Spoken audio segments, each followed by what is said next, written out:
এপ্রিলে বিমস্টেক শীর্ষ সম্মেলনে যোগ দিচ্ছেন প্রধান উপদেষ্টা। দেখা হচ্ছে ডক্টর ইউনূস নরেন্দ্র মোদীর অসম চুক্তি নিয়ে আলোচনার তাগিদ বিশ্লেষকদের।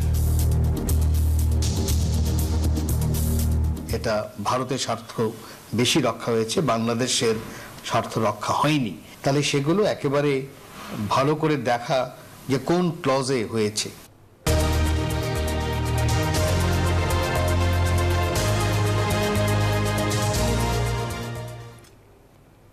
স্বাগত নিউজ 24 সংবাদের সাথে আছি আমি তানিয়া হারুন এবং আমি ফয়সাল মাহমুদ। দর্শক দেখছিলেন প্রধান শিরোনাম। এছাড়া অন্যান্য শিরোনামগুলো জানাচ্ছি। অক্টোবরের মধ্যে জুলাই গণহত্যার ৩-৪টি মামলার রায় জানালেন আইন উপদেষ্টা। শেখ হাসিনাকে ফেরাতে ভারতের মনোভঙ্গি ইতিবাচক নয়।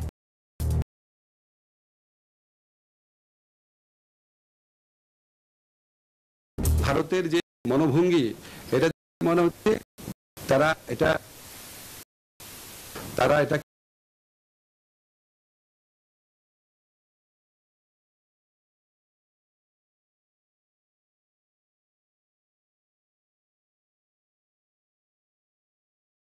মানে নাকচ করার চেষ্টা করবে। ডিসেম্বরে জাতীয় নির্বাচন ধরে প্রস্তুতি নিচ্ছে কমিশন। সরকার চাইলে আগে স্থানীয় নির্বাচন, উন্নয়ন সহযোগীদের সাথে ইসির বৈঠক। ইলেকশন কমিশন জাতীয় নির্বাচন নিয়েই চিন্তিত এই মুহূর্তে এবং জাতীয় নির্বাচন নিয়ে প্রস্তুতি নিচ্ছে। শাহবাগে কর্মসূচি চালিয়ে যাওয়ার ঘোষণা, নিয়োগ বাতিল হওয়া প্রাথমিক শিক্ষকদের। শহীদ মিনারে চাকরিচ্যুত বিডিআরের পরিবারের সদস্যরা। সাগররুনি হত্যার ১৩ বছর আজ। সরকার পরিকল্পিতভাবে আলামত নষ্ট করে, অভিযোগ আইনজীবীর। এখনো ন্যায় বিচারের আশায় পরিবার। ইসরায়েলি জিম্মিদের স্থগিত করল হামাস। অস্ত্রবিরতি লঙ্ঘনের অভিযোগ, চুক্তি বাতিলের হুঁশিয়ারি মার্কিন প্রেসিডেন্টের।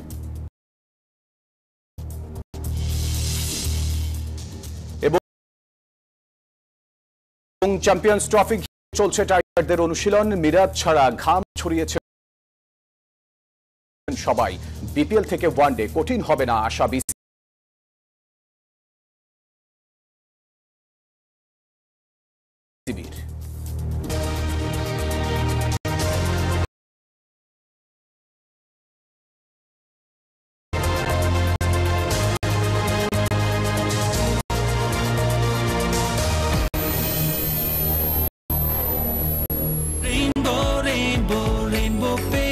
Rainbow Paints, the color of joy.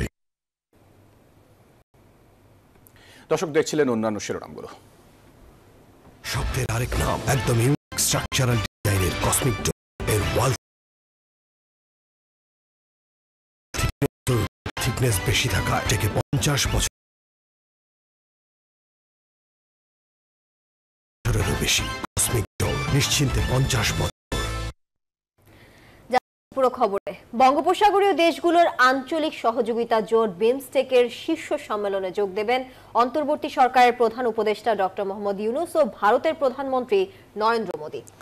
সেখানে অনানুষ্ঠানিক সাক্ষাৎ হতে পারে দুজনের। আগামী এপ্রিলের 4 তারিখে ব্যাংককে হবে এই আয়োজন। বিশেষজ্ঞরা বলছেন, দুজনের বৈঠক হলে দুদেশের মধ্যে থাকা অসম চুক্তি নিয়ে কথা বলা উচিত বাংলাদেশের। বিস্তারিত জানাচ্ছেন মারুফা রহমান। আগামী 4 এপ্রিল ব্যাংককে অনুষ্ঠিত হতে যাওয়া বিমস্টেক সম্মেলনে যোগ দেবেন প্রধান উপদেষ্টা ডক্টর মোহাম্মদ ইউনূস। সম্মেলনের ফাঁকে প্রধান উপদেষ্টা কয়েকটি দ্বিপাক্ষিক বৈঠক করবেন বলে জানা গেছে। এর মধ্যে ভারতের প্রধানমন্ত্রী নরেন্দ্র মোদীর সঙ্গে তার প্রথম সরাসরি বৈঠকের সম্ভাবনা তৈরি হয়েছে। বাংলাদেশ ও ভারতের মধ্যে কিছু বিষয়ে কূটনৈতিক টানাপোড়েন থাকলেও বিমস্টেক প্ল্যাটফর্মকে কাজে লাগিয়ে দুই তার বৈঠকের সম্ভাবনা নিয়ে কথা উঠেছে রাজনৈতিক এবং আন্তর্জাতিক অঙ্গনে। বিশেষজ্ঞরা বলছেন, এবারের বৈঠকে বাংলাদেশ ও ভারতের অসম চুক্তিগুলো নিয়ে সরাসরি কথা বলা যেতে পারে। যদি দ্বিপাক্ষিক মিটিং হয়, সেটা যতটুকু সময় হোক না কেন, যতখানি পারা যায় বাংলাদেশের স্বার্থ সামনে নিয়ে আসা। যদিও এরই মধ্যে বলা বলি হচ্ছে যে ডিসেম্বরের মধ্যেই নির্বাচন হয়ে যাবে, তাই যদি থাকে তাহলে হয়তো অত গুরুত্বটা থাকবে না, কারণ স্বাভাবিকভাবে নির্বাচিত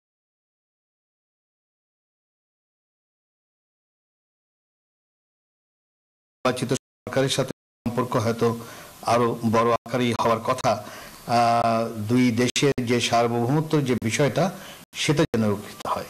দ্বিপাক্ষিক বৈঠকগুলোতে যথেষ্ট হোমওয়ার্কের অভাবে চুক্তিগুলোতে যথাযথভাবে নিজেদের স্বার্থ রক্ষা করা যায় না বললেন এই বিশেষজ্ঞ। যে কোনো দেশ তার স্বার্থটাই দেখবে, তাই না? বাংলাদেশ স্বাভাবিকভাবে বাংলাদেশ তার স্বার্থটাই দেখবে, যত না বাংলাদেশের লাভ হয়েছে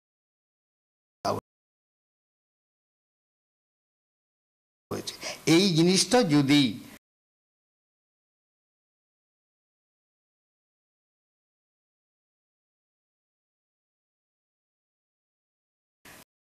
গবেষণা কেন্দ্রিক যদি কাঠামোর মধ্যে আমরা নিয়ে আসতে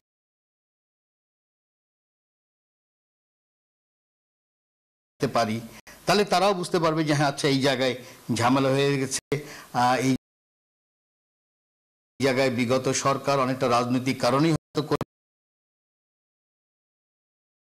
করেছে, কিন্তু এটা বাংলাদেশের জনগণের লাভ হয়নি, যার জন্য এখানে নতুন ভাবে চিন্তা ভাবনা করতে হবে। বিমস্টেকের মহাসচিব ইন্দ্রমণি পান্ডে সম্প্রতি বলেছেন, এবারের শীর্ষ সম্মেলনে কিছু গুরুত্বপূর্ণ সিদ্ধান্ত আসবে। তিনি বলেন, এটি বিমস্টেকের ভবিষ্যতের জন্য একটি দিক নির্দেশনা নির্ধারণ করবে। আঞ্চলিক এই জোটের সদস্য 7টি: বাংলাদেশ, ভুটান, ভারত, মিয়ানমার, নেপাল, শ্রীলঙ্কা ও থাইল্যান্ড।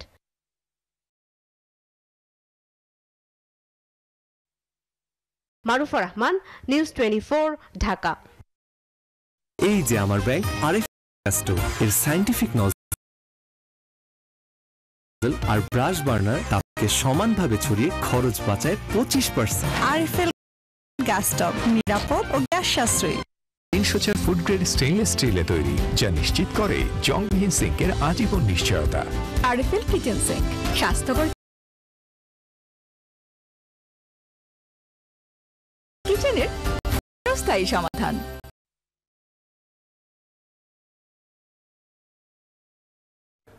চলতি বছরের অক্টোবরের মধ্যে শেখ হাসিনা সহ আওয়ামী লীগের শীর্ষস্থানীয় 3 থেকে 4 জন নেতার বিচারের কাজ শেষ করতে চায় অন্তর্বর্তী সরকার।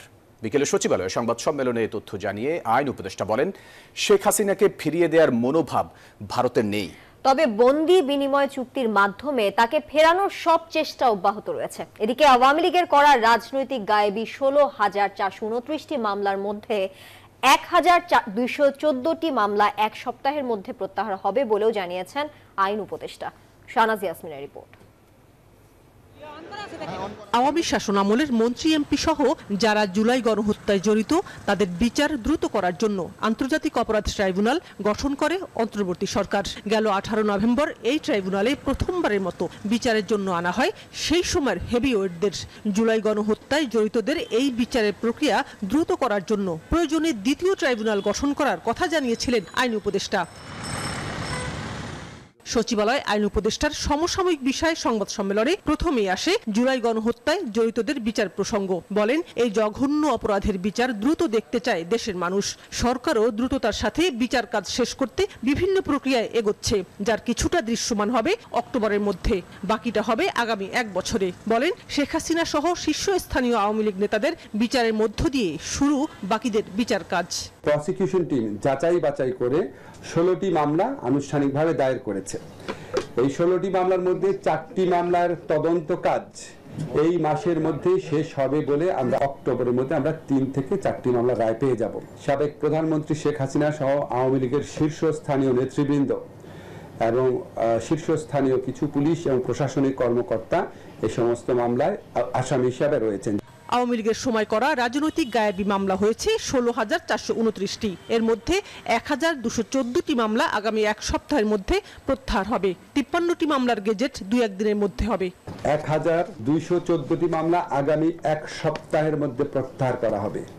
একদম এগুলি প্রত্যাহার করা হবে, চূড়ান্ত সিদ্ধান্ত হয়ে গেছে। আপনারা জানেন গেজেট নোটিফিকেশন করতে টাইম লাগে। 53টি মামলা প্রত্যাহার সংক্রান্ত গেজেট নোটিফিকেশন আজকালের মধ্যেই প্রকাশিত হবে।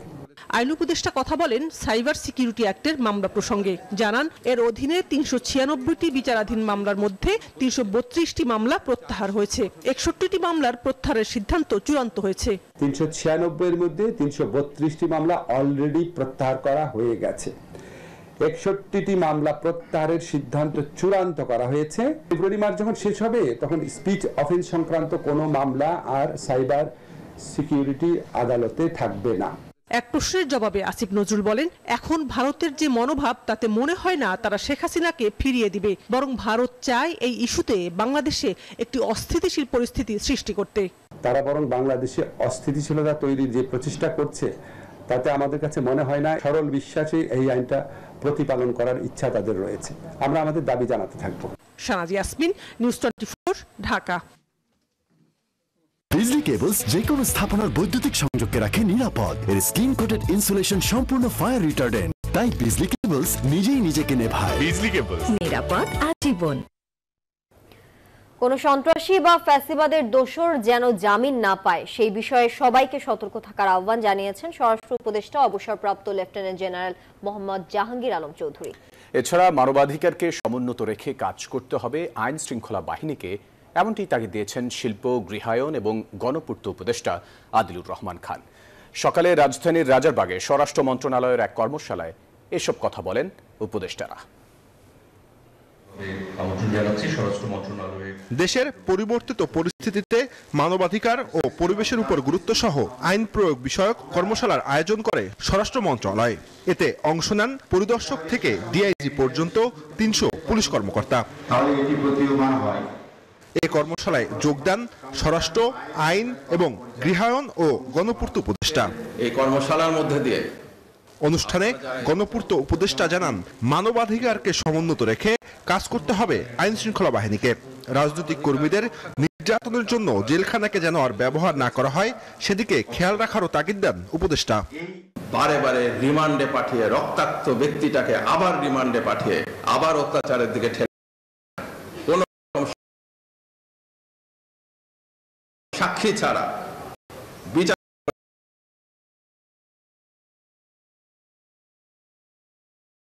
রাত্রেবেলা কোর্ট যে আদালত শাস্তি দেয় না, একটা দেশের জন্যই তো আমরা সবাই মিলে চেষ্টা করছি। আইন উপদেষ্টা জানান, স্বাধীনভাবে আইন শৃঙ্খলা বাহিনী তাদের দায়িত্ব পালন করবে। প্রতিটি হত্যা ও গুমের বিচার হবে সেই বার্তা দিতে হবে। তিনি বলেন, পুলিশ ও বিচার বিভাগ সঠিকভাবে কাজ করলে মবতন্ত্রের অবসান হবে। তাদের যে রক্ত বিপাসু নেত্রী, তার কণ্ঠ যে এখনো সারাক্ষণ আমাদেরকে তাড়িয়ে বেড়াচ্ছে এবং আমাদের বিভিন্ন হোস্টাইল আন্তর্জাতিক মহল রয়েছে, এরকম একটা পরিস্থিতিতে আমরা কাজ করছি। কিন্তু যখন পুলিশ, কোর্ট, আইন শৃঙ্খলা পরিস্থিতি সবকিছু ঠিক মতো কাজ করবে তখন মবের প্রকোপ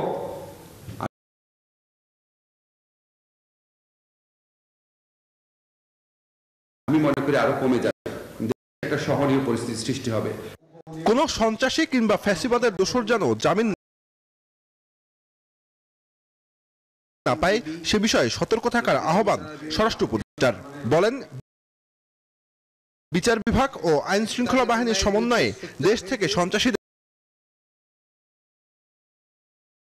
মূলোৎপাটন করা সম্ভব। আমি আইন শৃঙ্খলা বাহিনীকে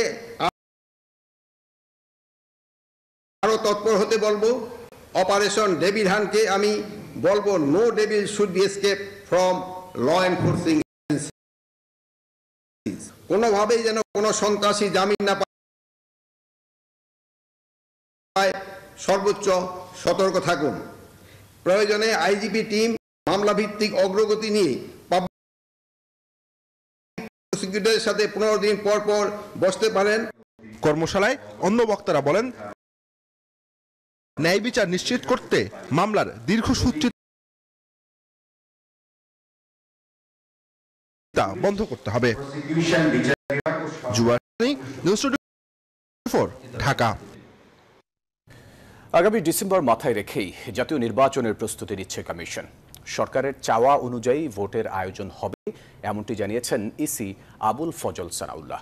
মঙ্গলবার সকালে উন্নয়ন সহযোগীদের সঙ্গে বৈঠক শেষে এসব কথা জানান তিনি বলেন, জাতীয় নাকি স্থানীয় কোন নির্বাচন আগে হবে সেটি সরকারের সিদ্ধান্ত।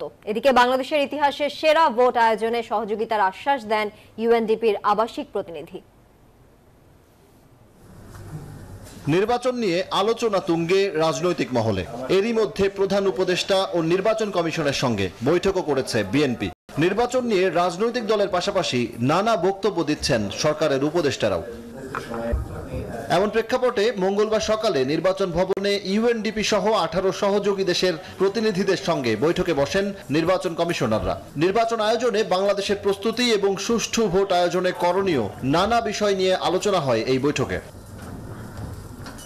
বৈঠক শেষে গণমাধ্যমের সঙ্গে কথা বলেন নির্বাচন কমিশনার আবুল ফজল সানাউল্লাহ। জানান বৈঠকে কি আলোচনা হয়েছে। তারা কিভাবে প্ল্যান করছেন বাংলাদেশ নির্বাচন কমিশনকে সহায়তা করার জন্য, এবং সেখানে তারা বিভিন্ন ডেভেলপমেন্ট পার্টনারের কি ধরনের সহযোগিতা আশা করছেন সেটা তারা বলেছেন।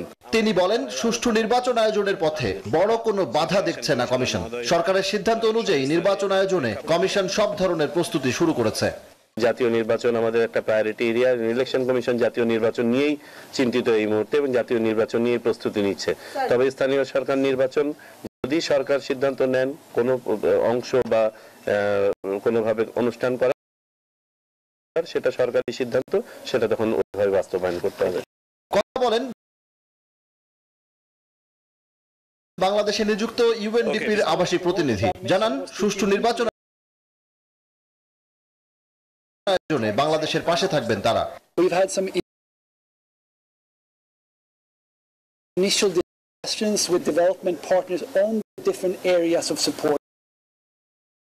So they go from everything from strengthening of the Bangladesh Elections Commission. এরই মধ্যে বাড়ি বাড়ি গিয়ে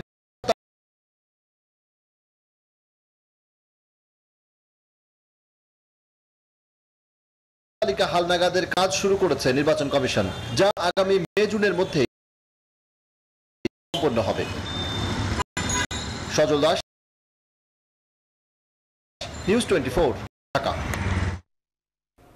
টিআইবির দুর্নীতির ধারণা সূচকে আরো 2 ধাপ পেছালো বাংলাদেশ। গত 13 বছরের মধ্যে সবচেয়ে কম স্কোর পেয়ে এবার অবস্থান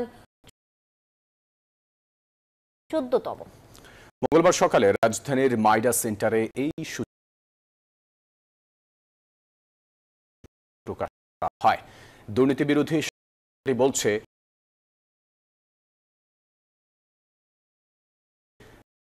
দেশ দুর্নীতিতে নিয়ন্ত্রণ হারাতে বসেছে।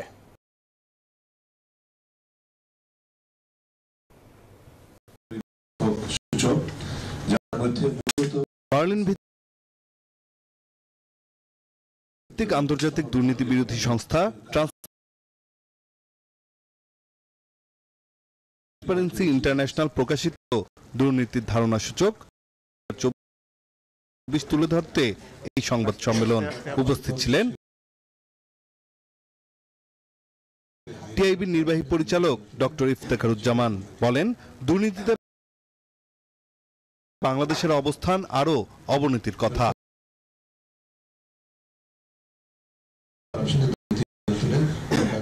দক্ষিণ এশিয়ায় বাংলাদেশের বর্তমানে দুর্নীতিতে দ্বিতীয় অবস্থানে আছে। গত 13 বছরে বাংলাদেশের অবস্থা আরো খারাপ হয়েছে। পাবলিক সেক্টর করাপশন অর্থাৎ সরকারি খাতে দুর্নীতি নিয়ন্ত্রণের কোন কার্যকর, বিশেষ করে হাই লেভেল করাপশনের দুর্নীতি নিয়ন্ত্রণের কোন কার্যকর পদক্ষেপ আমরা দেখতে পারি নাই। বিশেষ করে যেটা দেখা গেছে পাবলিক সেক্টরে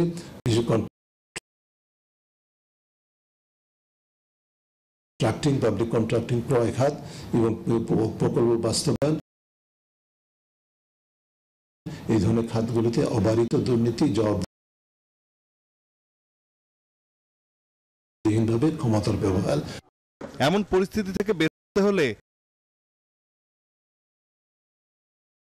দুর্নীতি দূর করতে কমিশনের সুপারিশ কার্যকর করতে হবে। দুদককে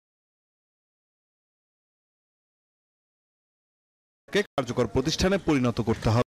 দুর্নীতিবাজ যত ক্ষমতাবানই হোক বিচারের আওতায় আনতে হবে বলেন ডক্টর ইফতেখারুজ্জামান। বিশেষ করে দুর্নীতি দমন কমিশনকে কার্যকর করার জন্য যে সুনির্দিষ্ট অনেকগুলো সুপারিশ আছে প্রতিষ্ঠান কেন্দ্রিক, সেগুলোকে অনতিবিলম্বে কার্যকর করতে হবে, যাতে করে এই প্রতিষ্ঠানটি আরো স্বাধীনভাবে নিরপেক্ষভাবে বিশেষ করে দলীয় প্রভাবমুক্ত হয়ে এবং জবাবদিহিমূলকভাবে তার দায়িত্ব পালন করতে পারে। তার জন্য সুনির্দিষ্ট সুপারিশ পদ্ধতি নির্ধারণ করা আছে, সেগুলোকে এখন বাস্তবায়নের।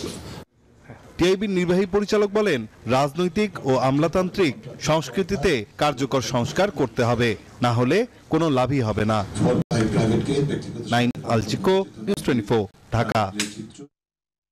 হাইকোর্টের রায়ে নিয়োগ বাতিল সরকারি প্রাথমিক বিদ্যালয়ের সহকারী শিক্ষক পদে নির্বাচিত প্রার্থীরা রাজধানীর শাহবাগে অবস্থান কর্মসূচি চালিয়ে যাওয়ার ঘোষণা দিয়েছেন। সোমবার থেকে জাতীয় জাদুঘরের সামনে অবস্থান নিয়ে নিয়োগ নিশ্চিত করার দাবিতে বিক্ষোভ করেন। মঙ্গলবার দুপুরে তাদের একটি প্রতিনিধি দল সচিবালয়ে আলোচনার জন্য যান। ফিরে এসে গণমাধ্যমকে তারা জানান, সরকার তাদের দাবি মেনে নেয়ার আশ্বাস দিয়েছেন, কিন্তু পুনরায় নিয়োগ না হওয়া পর্যন্ত কর্মসূচি চলবে। বুধবার দুপুর 12টার পর নতুন কর্মসূচি ঘোষণা দেয়া হবে। অন্যদিকে এনটিআরসিএ এর নিবন্ধিত প্রথম থেকে 12তম নিয়োগ প্রত্যাশীরা তাদের আন্দোলন স্থগিতের ঘোষণা দিয়েছেন। বিকেলে সচিবালয়ে বৈঠক শেষে শাহবাগে এসে তারা ঘোষণা দেন সরকার আশ্বাসে কর্মসূচি স্থগিত করার।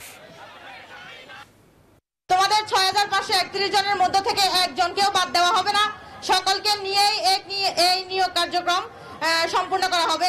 সেম ভাবে উনি আজকেও আমাদেরকে এইভাবে আশ্বস্ত করেছেন, কিন্তু কথা হলো 14 জানুয়ারি আমাদের আশ্বস্ত করার পর আমাদের রায় বাতিল হয়ে গেছে।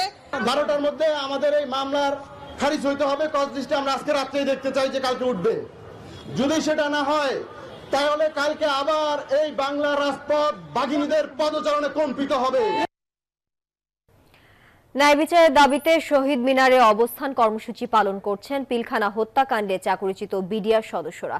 এ সময় তাদেরকে চাকরিতে পুনর্বহাল এবং জেলে বন্দী নিরাপরাধ বিডিআর সদস্যদের মুক্তির দাবি জানান তারা। জানান 2009 সালে পিলখানা হত্যাকাণ্ডের সাথে তারা জড়িত না থাকলে তাদের বিরুদ্ধে মিথ্যা মামলা দিয়ে দিনের পর দিন জেলখানায় বন্দী রাখা হয়েছে। অভিযোগ করেন, সেই সময় যারা পিলখানা হত্যার সাথে জড়িত ছিল শেখ হাসিনা তাদেরকে পুরস্কৃত করেছে। চাকরিচ্যুত করা হয়েছে নিরাপরাধ বিডিআর সদস্যদের। অন্তর্বর্তী সরকারের কাছে বিজিবির নাম পরিবর্তন করে পুনরায় বিডিআর করার দাবিও জানান তারা।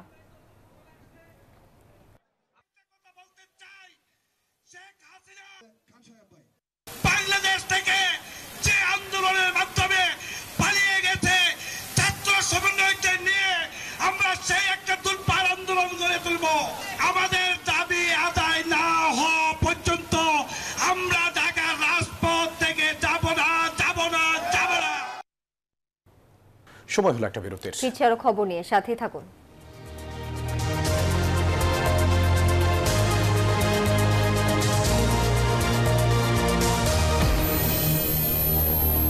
এলো instant milk powder happy cow, যেমন সাশ্রয়ী তেমনি পুষ্টিগুণে ভরপুর, আর এটা নিউজিল্যান্ডের গরুর দুধ। Happy cow.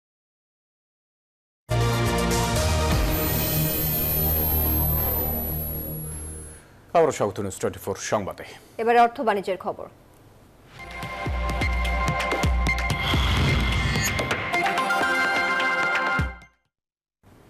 ভারতের আদানি গ্রুপের বিদ্যুৎ কেন্দ্র থেকে উৎপাদন সক্ষমতার পুরো বিদ্যুৎ সরবরাহ চায় বাংলাদেশ। একজন কর্মকর্তার বরাত দিয়ে এমন খবর দিয়েছে রয়টার্স।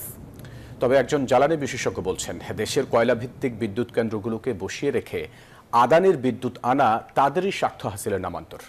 দেশের কেন্দ্রগুলো থেকে আরও সাশ্রয়ী মূল্যে বিদ্যুৎ উৎপাদন করা সম্ভব। ভারতের ঝাড়খণ্ড রাজ্যের গোড্ডায় অবস্থিত আদানি গোষ্ঠীর কয়লা ভিত্তিক এই বিদ্যুৎ কেন্দ্র। এই কেন্দ্রের বিদ্যুৎ পেতে সাবেক প্রধানমন্ত্রী শেখ হাসিনার সময়ে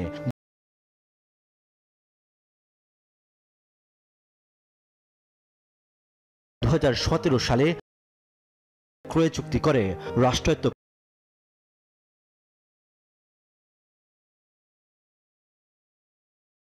প্রতিষ্ঠান বিদ্যুৎ উন্নয়ন বোর্ড পিডিবি।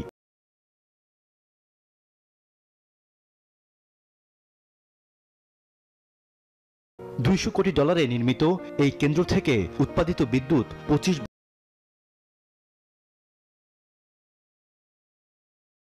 বছর ধরে কিনবে বাংলাদেশ। কিন্তু গত 3 মাসের বেশি সময় ধরে বিদ্যুতের বকেয়া বিল পরিশোধ নিয়ে বিরোধের কারণে আদানির কেন্দ্র থেকে বিদ্যুৎ সরবরাহ অর্ধেকে নেমেছিল। তবে আসন্ন গ্রীষ্ম মৌসুম সামনে রেখে আদানির বিদ্যুৎ কেন্দ্র থেকে সম্পূর্ণ বিদ্যুৎ সরবরাহের জন্য অনুরোধ জানিয়েছে বাংলাদেশ। এমন খবর প্রকাশ করেছে আন্তর্জাতিক সংবাদ মাধ্যম রয়টার্স। কয়লা ভিত্তিক এই বিদ্যুৎ কেন্দ্রের উৎপাদন সক্ষমতা 1600 মেগাওয়াট। 800 মেগাওয়াট সক্ষমতা আর 2টি ইউনিট আছে এই কেন্দ্রে। নভেম্বর থেকে একটি ইউনিটের বিদ্যুৎ উৎপাদন ও সরবরাহ বন্ধ। এখন আবার 2টি ইউনিট থেকে উৎপাদিত সম্পূর্ণ বিদ্যুৎ চেয়েছে বাংলাদেশ। তবে জ্বালানি বিশেষজ্ঞরা বলছেন আদানির বিদ্যুতের চেয়ে দেশের কয়লা ভিত্তিক কেন্দ্রগুলোতে সাশ্রয়ী মূল্যে বিদ্যুৎ উৎপাদন সম্ভব। আদানির বিদ্যুৎটা আমাদের সুবিধার জন্য কিনে, আদানির ব্যবসার জন্য কিনে। আদানির ব্যবসা আগে সরকার থাকতে হতো, সরকার থাকতে হবে, এটাই কথা, আর তো কোনো কথা নেই। ওই বিদ্যুৎ দিয়ে ওকে পয়সা দিয়ে কিনবো, সেই বিদ্যুৎ দিয়ে কয়লা কিনে নিয়ে এসে ওর কয়লা বিদ্যুৎ না কিনে আমার এতগুলো উৎপাদন ক্ষমতা রয়ে গেছে, সেগুলো তৈরি করে নিতে পারতাম না। বাংলাদেশ বিদ্যুৎ উন্নয়ন বোর্ড রয়টার্সকে জানায় তারা আদানির কোম্পানিকে মাসে 85 বিলিয়ন বা $8.50 লাখ করে পরিশোধ করছে। এর মাধ্যমে বকেয়া কমিয়ে আনতে চায় পিডিবি। রিয়াদ সুমন, নিউজ 24, ঢাকা। আন্তর্জাতিক প্রসঙ্গ।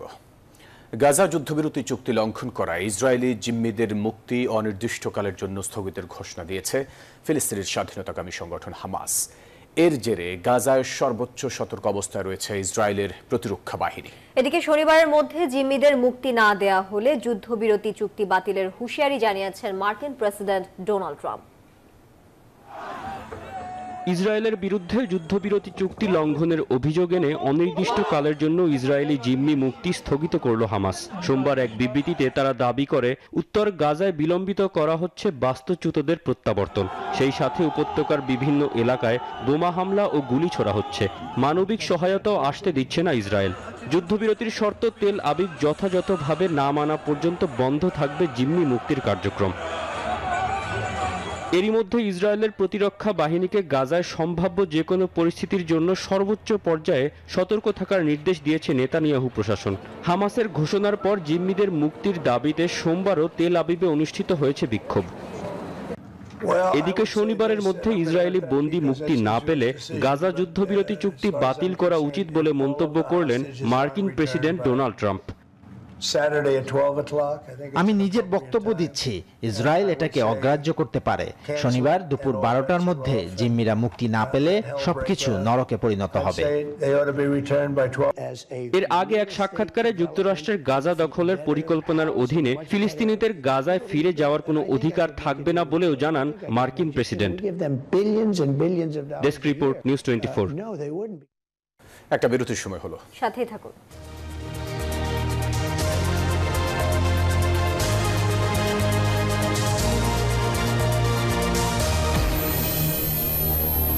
এলো instant milk powder happy cow, যেমন সাশ্রয়ী তেমনি পুষ্টিগুণে ভরপুর, আর এটা নিউজিল্যান্ডের গরুর দুধ।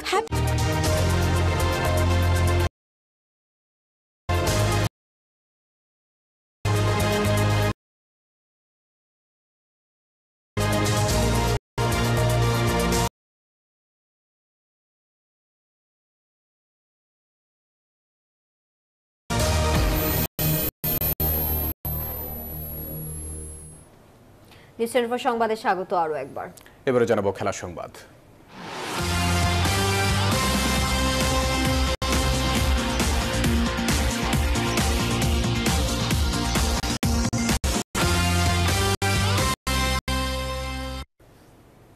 বিপিএল শেষে শুরু চ্যাম্পিয়ন্স ট্রফির ক্যাম্প টি-20 পর এবার ওয়ানডের বৈশ্বিক আসরের তোড়জোড়। এই সংস্করণে কোনো প্রস্তুতি ছাড়াই মাঠে নামতে হবে টাইগারদের। তবে চিন্তিত নয় বাংলাদেশ ক্রিকেট বোর্ড। পরিচালক ইফতেখার মিঠুর বিশ্বাস, খেলোয়াড়রা পেশাদারি হওয়ায় এসব উতরে যেতে সক্ষম তারা। চ্যাম্পিয়ন্স ট্রফি সামনে রেখে ক্রিকেটারদের ক্লোজ ডোর অনুশীলন বাংলাদেশে অনেকটাই নতুন নিয়ম। এই ধরনের অনুশীলন ক্যামেরায় ধারণ করার সুযোগ সাংবাদিকরা পাবেন মাত্র 15 মিনিট। শুরুতেই যথারীতি ছোট একটি মিটিং সেরে নেয় টাইগাররা। অনুশীলনে ছিলেন শান্ত হৃদয়, মাহমুদুল্লাহ ও মুশফিকরা, শুধু অনুপস্থিত মেহেদী হাসান মিরাজ। বিপিএল এর পরই চ্যাম্পিয়ন্স ট্রফির আসর। 1.5 মাসের টি-20 ফরম্যাটের আসরের পর বৈশ্বিক আসরে খেলতে নামবে বাংলার ছেলেরা। বাংলাদেশ ক্রিকেটের জন্য বিষয়টি বুমেরাং হবে কিনা জবাব দিলেন বোর্ড পরিচালক ইফতেখার মিঠু। 20 ওভার আর 50 ওভার এটা হচ্ছে প্লেয়ারদের অ্যাডজাস্ট করে খেলতে হবে। হ্যাঁ, সেইখানে আমার মনে হয় যে আমাদের প্লেয়াররা যথেষ্ট প্রফেশনাল। গতির ঝড় তুলে আলোচনায় নাহিদ রানা, শরীফুল হাসানদের পেছনে ফেলে চ্যাম্পিয়ন্স ট্রফির দলে ঢুকেছেন এই চাপাই এক্সপ্রেস। তাকে নিয়েও বিসিবি রয়েছে পরিকল্পনা। নাহিদ রানা তো নতুন এসেছে টিমে, ইয়াং এনার্জেটিক ছেলে। এখন উইকেট পাওয়া না পাওয়া কিন্তু এটা ডিফারেন্ট উইকেটের উপরে। সুতরাং নাহিদ রানা যে অফ ফর্মে আছে সেটা তো না। টায়ার্ডের মধ্যে লোড ম্যানেজমেন্ট, আমাদের যে ম্যানেজমেন্ট টিম আছে, ফিজিও আছে, এরা করেই ওকে ফিট রাখবে। লিটন নেই স্কোয়াডে। ওপেনারদের তালিকায় সৌম্য, তানজিদ তামিম ও পারভেজ ইমন। টপ অর্ডারে ক্যাপ্টেন নাজমুল শান্ত জাতীয় দলে ফিরেছেন দীর্ঘ বিরতির পর। চ্যাম্পিয়ন্স ট্রফির স্পোর্টিং উইকেটে তাদেরই দায়িত্ব নিতে হবে, অভিমত এই পরিচালকের। এইবারকার বিপিএল এ যতগুলি শান্ত, ঠিক আছে আপনারা শান্তর কথা বলেছেন, শান্ত ছাড়া বাকি সবাই কিন্তু ইনফর্ম। চ্যাম্পিয়ন্স ট্রফিতে অংশ নেওয়ার আগে বুধবার দেশের মাটিতে শেষবারের মতো অনুশীলন করবে team Tigers. Shubhodeb Nath, news 24, Dhaka. দর্শকের এই সাথে শেষ করতে হচ্ছে নিউজ 24 সংবাদ। এতক্ষণ সাথে থাকার জন্য সবাইকে ধন্যবাদ।